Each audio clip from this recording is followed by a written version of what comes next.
Orain triangeluaren beste puntu nabarmen bat marraztuko dugu. Zirkunzentroa. Zirkunzentroa marrazteko erdibitzaileak marraztu behar ditugu. Hortarako badakizue bi aukera daudela, edo konpasa erabili, edo eskuaira. Kaso honetan guk eskuairakin egingo dugu, azkarrago egingo dugulako seguraski. Eta horrela egiten da. Alde baten neurria hartu, 9,8 da, erdia 4,9. Hortxe. Beste alde honen neurria 9,3 ikusten dut, erdia 4,75. Eta azkena, hirugarrena, 9,5, beraz erdia 4,75. Hortik. Orduan, eskuaira hartuko dut, eta erdibitzailea marraztuko ditut, esan bezala. Jartzen da horrela, guatzezate, eta orain, zuta marraztuko dut, goruntz.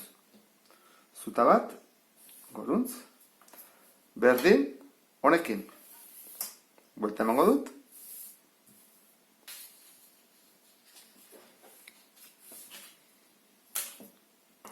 Horrela jarri. Beste zuta bat, puntu hortatik. Eta jakiteko ondo egin dugun edo ez, hirugarrenak pasa behar du puntu hortatik. Goazen ikustea asmatu dugun edo ez.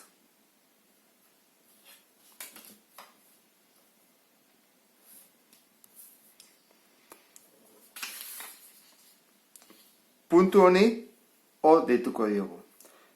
Eta hartuko dugu konpasa, zirkunzentroan orratzaren punta jarriko dugu,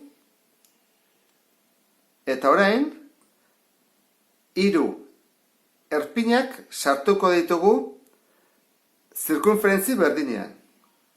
Erradioa hau izango da, eta honek esan nahi du 3 distantzi berdina dagoela, ikusten zuen bezala. Horan, hasiko egiten.